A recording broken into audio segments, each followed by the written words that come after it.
afternoon, America. I am Brisa Victorio, and today's main stories will be about the Red Scare, the Hollywood Blacklist, the Truman Doctrine, and the military alliances going on. The Red Scare was when many Americans were terrorized by the communists and their ideas. And as we know, it has brought fear into many Americans' lives. Now, let's send this to our reporter on scene, Roberta Roberts in Washington, D.C. How are you doing today, Roberta? Thank you, Brisa. I'm here at the White House in Washington, D.C. The environment here is pretty tense due to the amount of trust that is not given to the employees. For that matter, a lot of employees have been laid off. The suspicion between employees has been very high.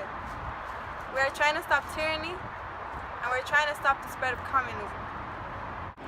In doing so, the Executive Law 9835 was passed, also known as a loyalty order. This law expected all federal employees to undergo a clearance in order to show their loyalty to the government. Here we have Angel, an ex-second grade teacher who quit her job in defense of her communist ideas. Hello, I am Angel. I was a second grade teacher and I was part of the Communist Party. I was forced to quit my job. I was not fired, I quit. Do you support communist ideas? I do not believe in the overthrow of the government by force and violence. The standard charge against suspected communists. I do, however, believe that the government in the Bill of Rights and protecting the minorities and their rights, the government should do that. So how were you exposed? Well, I wouldn't call it getting exposed, but I was reported on June 1954, and someone anonymously reported me. I was up against the judges and the jury of the school's committee, and well, I know there was no way that I would end up winning the case, so I just chose to make it a public stand, and so I did. I wrote a letter to my students' parents, and I sent it to them. So what happened after the meeting? Sorry. So what happened after the meeting? Were you given any type of compensation? Obviously not. I was a traitor in their eyes. Nothing I could do could ever allow me to gain back my trust. My only request was for me to say goodbye to my children. They denied my only request. After 10 years of teaching, they really denied me the chance to say bye to my little second graders. Wow. How were prosecutions done? Were they all in court? Well, there were show trials, and they were held all over the cities and towns.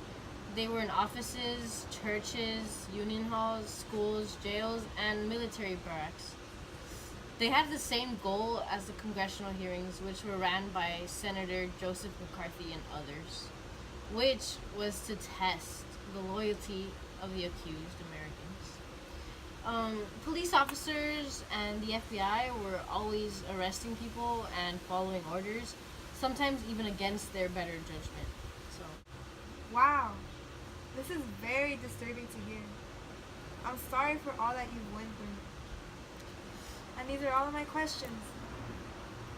yeah, it was pretty traumatic, and thank you for having me here.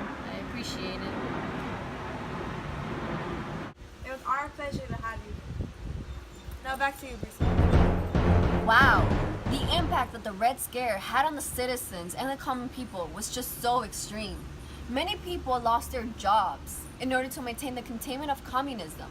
Many were falsely accused, and many were right and justifiably accused. Next up, we have the Truman Doctrine case. Stay tuned after this short commercial. Welcome back. Now we have Brisa Victoria with the Truman Doctrine. Brisa? Thank you, Gabby. I am Brisa Victoria, and I'm reporting live from Greece. In recent news, President Truman delivered a speech to the American community in regards to helping Greece and Turkey fight and protect against communism. Here we are with Apollo Agnes, who just flew in from Greece and has a few opinions on the current situation. Hello, Mr. Agnes. How are you today? Hello, Brisa. I'm doing fine. Thank you for asking. The entire situation is very confusing to me. Communists are beginning to come into our country, and Great Britain has stopped helping us. It is very bad. So, Mr. Agnes, is it safe to say that you agree that communism is bad for the country? I strongly agree that communism is bad for our country and bad for our economy as well. The Greek government cannot handle the communist threat on its own. Are you aware that Truman proposed for the United States to help Turkey and Greece financially in order to fight against communism? President Truman has proposed this because he believes that communism in Greece could then spread to Turkey. President Truman is against communism ideas because he believes in conservative ideas such as government providing freedom to its people. Mr. Agnes, do you support these conservative ideas?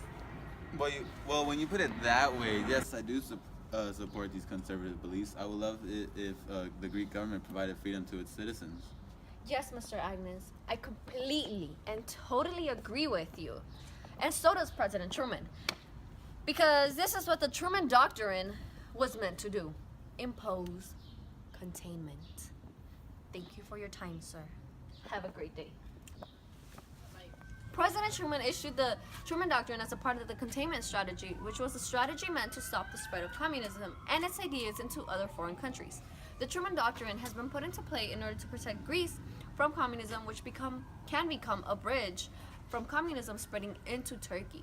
The fear that communism would spread extremely fast led to the Truman Doctrine. As our anchor previously mentioned, the Red Scare is also related to the Truman Doctrine. Both share the same principal ideas: keep communism contained and out of America and out of other foreign countries. Thank you for tuning into our channel 999 News. I am Risa Victorio, and this was the Truman Doctrine in America. Back to you, Gabriella. Thank you, Risa. I really hope the Truman Doctrine will have a positive outcome. Up next, we have Britt Tamland, who will interview some victims of the Hollywood Blacklist. The Hollywood Blacklist was a group of entertainers, writers, actors, and many media people that were being accused of being communist and lost their job. It started around 1947 because the House of Representatives, called the House of Un-American Activists Committee, thought they were trying to sneak communism propaganda into their films. It began with the Hollywood Top 10, which included Herbert Bigerman, Alva Bessie, Dalton Trombone, Ring Larder Jr., Albert Maltz, Lester Cole, Samuel Ortiz, Edward Demert,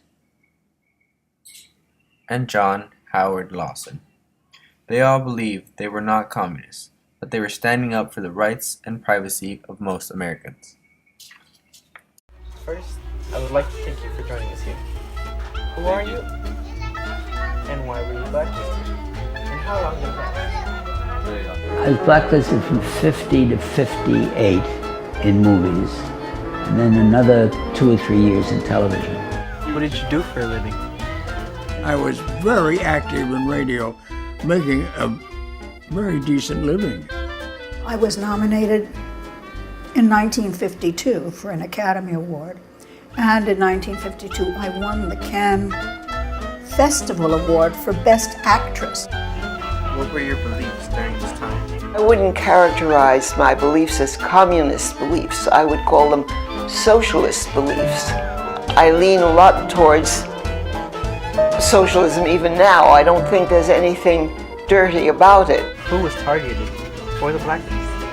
And the people who were blacklisted in California, in Hollywood, were famous writers, famous actors, Larry Parks being the first actor to get in front of the House Un-American Activities Committee and be stunned by their asking him to name everybody that he saw at his Communist Party meetings.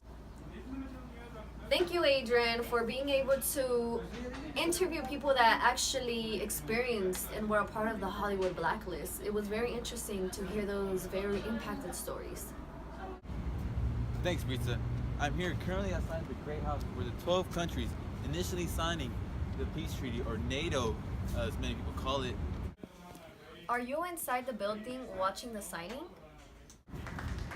Yes, it is quite lively as many await the anticipation for Truman's speech. Indeed, many people seem to have attended. Yes, about 300 people have turned up to this event, including reporters, newscasters, and photographers. Wow, that was some unbelievable footage from our reporter out on the field.